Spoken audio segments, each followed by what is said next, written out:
Hi guys, welcome to another lecture in the lecture series on critical approaches to literature. Now today I wanted to clarify certain things which I was viewing the past lectures and I felt like um, it may have come across as something like that, and so I want to discuss that in detail here um, before we move on. Just for a quick recap, we had discussed the idea, we had started with the section of philosophical inquiry. We had discussed the Platonic dilemma in detail, and we spoke that literary criticism itself concerns with several questions. It can ask the philosophical question concerning the nature of imaginative literature. And in a logical sense, this question should precede all others, for how can we discuss anything at all uh, unless we know in the first place what we're talking about. Then we spoke that one must be able to develop certain major critical questions to be able to uh,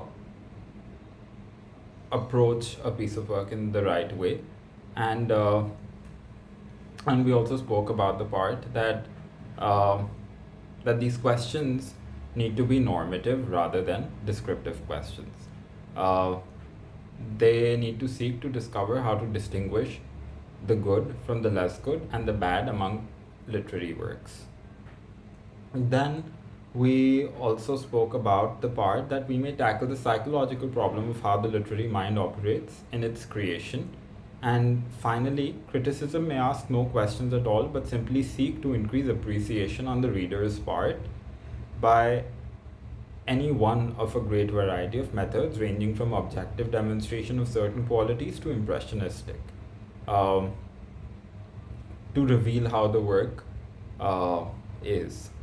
Now, here I said that when you're approaching a piece of work, it cannot be from a place of personal bias. That does not mean that you cannot write about how you felt in your final piece of criticism, although that is a kind of criticism that will be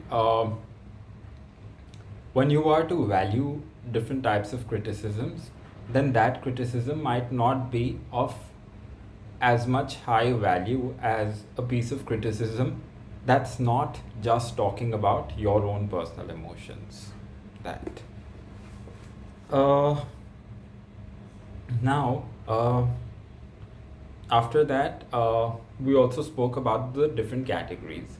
Now, whether it is you talk about ontological type of criticism, functional type of criticism, normative type of criticism, descriptive, psychological, or even appreciative, um, each of these categories have their own usefulness, and the questions that you will still ask should be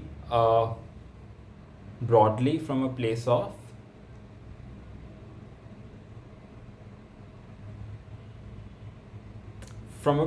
how uh, no from a place of what is the nature of imagination in this piece of literature. When I say nature of imagination, I mean, for example, if Hughes is writing The Thought Fox, then the nature of imagination is perhaps very personal, and to be able to express that very personal process of how an idea comes to him, he's using an animal because he's close to animals, or he has empathy for animals, so he's using a fox.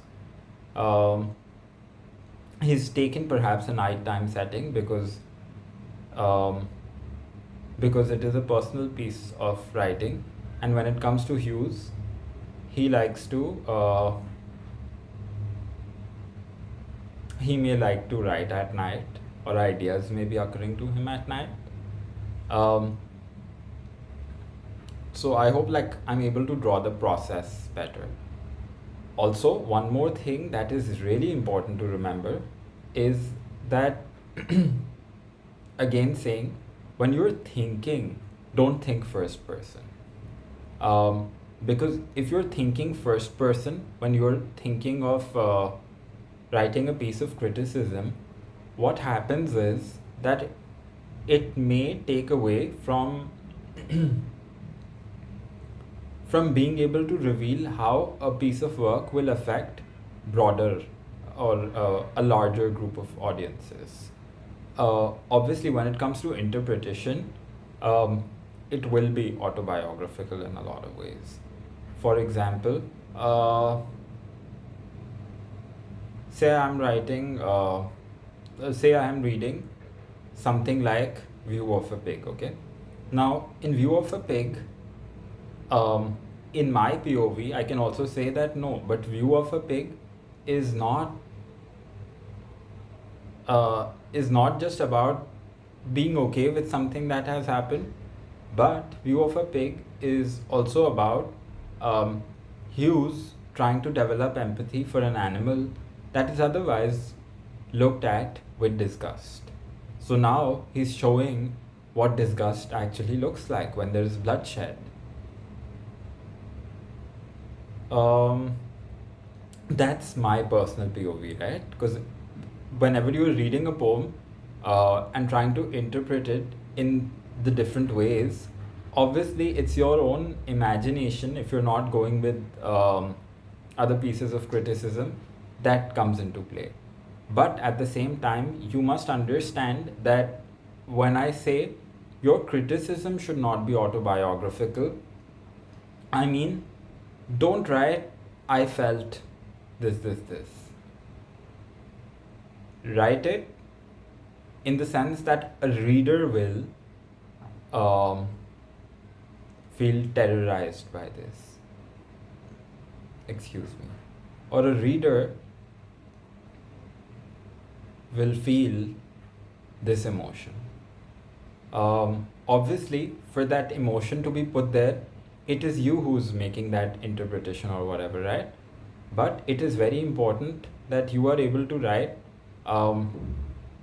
from the perspective of how will it affect a reader rather than how it affects you when you're writing it. That is what I meant. And that's why before I jump on to psychological approach when it comes to being able to criticize a piece of work, I wanted to explain this, that that when I say it should not be in first person, I mean that it can't be it can't just be about you when you're writing a piece of criticism. I'm not saying that kind of criticism doesn't exist, but when we look at different types of criticism, we must be able to understand that different types of criticisms also have their own value, right? I can give an example with something like, okay,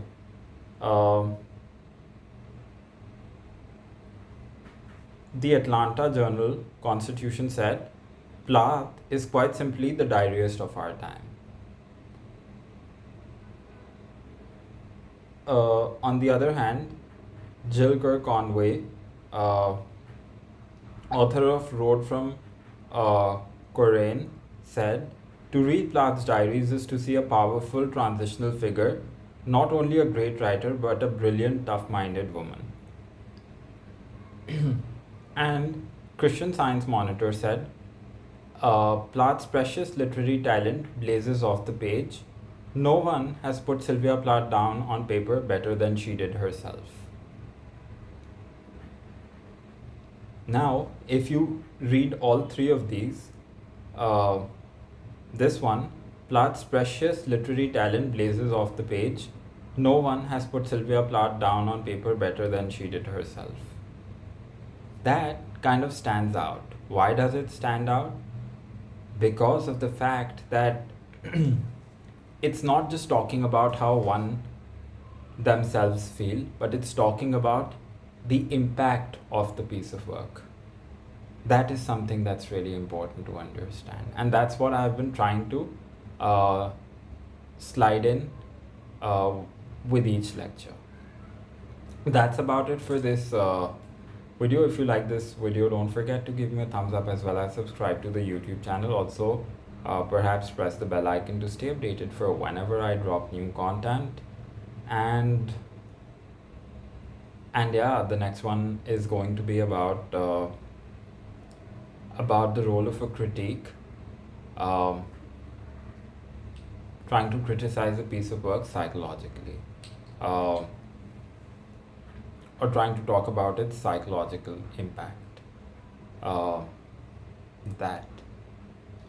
See you guys soon, I guess, in another lecture.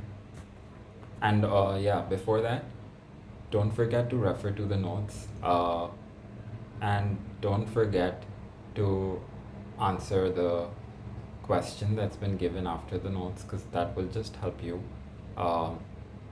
clear your mind.